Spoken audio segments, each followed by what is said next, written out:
Are you tired of being bossed around? People telling you what to do? Every time you turn around, some regulatory agency demanding your attention? I'm Justin Hitt from Inside Strategic Relations. Let's talk about the nature of government. Now, this is not going to be a political discussion. It's just going to be essentially the tendency of government or any group of individuals is to govern. And to govern is to tell folks what to do, when to do it, how to do it. And the nature of most modern governments is to consolidate power in order to manage it more effectively. So a hierarchical organization is inefficient, yet from a top-down perspective, it's much easier to manage than a very broad organizational system where you're not really sure who's doing what. What I've noticed in corporations, I've worked for a number of Fortune 100 companies, I've worked on the operational risk side, is that as the company spreads out, there's this talk about this, equal level management, open door policy. As the company spreads out like that, it's harder and harder to know whether the company is operating efficiently or not. And what that causes is a lot of reorganization. It causes frustrations. Now, in some cases, if you get the right kinds of people, independently minded, entrepreneurial people, it works okay because little segments can run off where you can have virtual teams or teams that are built on demand. But in most environments, it's real hard to know what you're supposed to be doing. And without those clear boundaries, some folks will take advantage of that. You have what's called a free rider effect. So that organization, whether it's very flexible and democratic or it's very authoritarian, it'll move between the spectrums. So most companies are right there in the middle, and over time they're going to get larger, and because they're getting larger, they're going to experience management problems, or in the beginning everybody just did the work that was necessary. Now there's enough people, everybody needs to do their role, and then eventually everybody needs to do what they're told to do. And that's as the company is growing in size. Large organizations tend to take on a hierarchical structure where you have some elite core of senior leadership, executives, then you have the middle managers, and then you have the people out there, the individual contributors. Now, why am I telling you this? Okay, if you're tired of being bossed around, regulated, told what to do, you need to move as high on this pyramid as possible. And it's already happening with your income. Many of my subscribers are in top 5%, top 10% of incomes. And so you're there income-wise, but as you've noticed with inflation and how a lot of larger organizations are, is that you're eventually, as you get older, you're going to get put on the back burner. You're going to get set aside. You're not going to have the control that you might have if you're in your own organization. Now, whether you're working for a company or you have your own company, you can build a team. Building a team is an application of strategic relationships that helps give you the stability, the influence, and the ability to get things done. Now, a government has someone else's money. They're taxing people, they're taking their money, and they're applying it where they think it's best. Just like a senior executive in a company, they're going to apply resources where they think it is best. The problem is, in a government, there's very little accountability. So that movement towards authoritarianism or to a clear hierarchical or class structure happens because there aren't any brakes on the system. The government literally cannot run out of money because it can print more. Now, that's not a good thing because it destroys the economy. It destroys the resources that they're supposed to manage, which creates a perception that the government is necessary to solve problems for people. So you got this free rider system. You go from an organization that's maybe 1,000 employees, you're starting to get a little more hierarchical structure, to 10,000 or 100,000 employees, you definitely have divisions and branches and hierarchical structure. But when you get to 330 million people, that hierarchical structure, it still happens, but with the government agencies, your local government, your state government, your federal government, each one of those tiers is trying to obtain more power. They want to have financial resources from the top down. They want to have power from the bottom up. Again, governments, when they believe they can just print money, both destroy the economy, but also the buying power of the nation itself, which restricts resources and now demands someone who has a lot of resources or perceives to have a lot of resources, this government that can print all the money they want, the people turn towards that government system.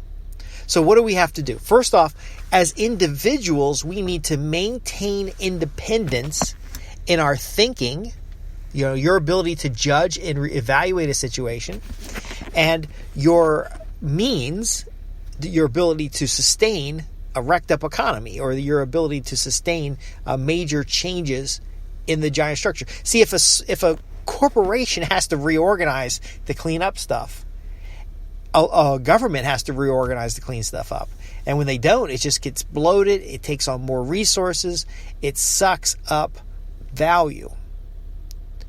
Now, here's the next thing you need to consider.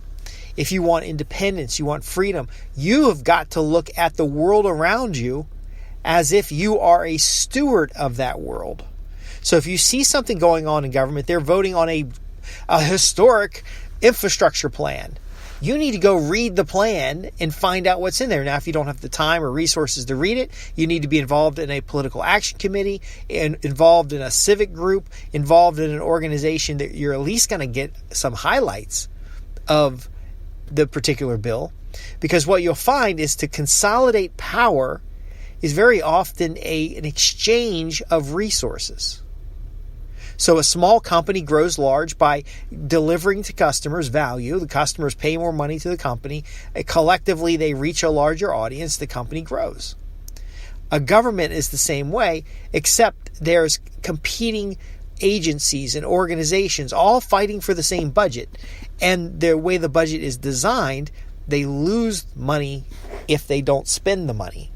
So at the end of a budgetary period, if they were able to do the same work for less money, there isn't a reward. The government staff don't get bonused out for saving the U.S. taxpayer money. So they spend it on more pork, more activities, more things, makes the budget expand, and overall, it's a bad system. Now, I'm not saying burn the system down. I'm saying if you approach it as a steward, you're going to influence the system and hold the system accountable for your service. See, ultimately, a government is in service of its people, not the master of its people. And we have to understand this because there's a natural tendency to consolidate power. It's just easier. If you're going to sell your products and services, what would you rather have? A single decision maker who can write a check, or a committee of individuals who have no interest in making a decision? A committee of individuals who have to ask permission to get the check written. You're going to get more sales dealing with qualified decision makers than you are committees of individuals. Now, those committees of individuals can be influenced, and that's fine. Those committee of individuals could be communicated with individually and convinced or provided different benefits that fit each person's reason for making a decision. But again, it's more work. So if you can consolidate the decision makers, you talk to the big boss. The big boss says, make it happen. That committee will make it happen. See, if they're making if a committee has to make a decision, there's a concern they'll make the wrong decision. So they'll actually either make no decision, or they'll make very safe decisions, or they'll make decisions based on what the mob says to do. Whether it's organizational structure or governmental structures, it's both the same. There will always be a tendency to consolidate power. That tendency to consolidate power builds systems that require care and feeding. The care and feeding over time, if there's no pruning, will eventually bloat out the system and cause it to be inefficient. So we can't blame individual political figures, just like we can't blame senior executives for the conditions of wage disparity or something like that. What we have to understand is that each individual has a responsibility. Now, what can you do to counter this? And I'll leave you with a very interesting concept. The same way a small business can grow into a medium-sized business, into a large business, and then finally an institutional-sized business, is the same way that you can influence your family, you can influence your local community, You can influence your local government. And as these things build up, because we have a representational government most of the time, as these things build up, you can actually, from the bottom up, create great influence. So, for example, Amazon didn't exist in the form it does today 20 years ago. It started out as a small company. Walmart was the big player in retail, and now Amazon's the big player in retail. See, things can change, but they don't change top down, because once that power gets consolidated, people don't want to lose it. I've worked with VIPs and executives, and once they can just walk out and get on a private jet and go to wherever they want to go, they don't want to sit and coach no more. A wallet stretched never wishes to shrink. And this is important to understand. So you have to work from the bottom up. Governments understand competition. So if you create an alternative system, so for example, in food, when it comes to food security, a farmer's market in a rural region is more valuable than the latest grocery chain. And the latest grocery chain may not even invest to put a market in there until they see other players building up the competition.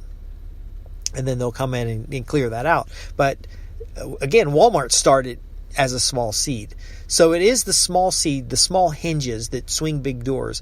It's that planting of an idea. It's that building the coalition. It's building relationships. It's creating economic viability.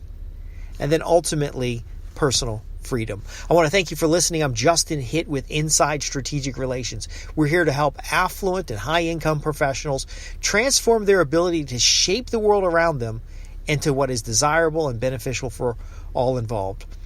I want to thank you for listening. If you have questions, visit www.insidestrategicrelations.com. Go to the little contact tab and just simply write us an email, a fax, or a postal letter. I love getting those letters in the mail, and we'll be more than happy to answer your questions.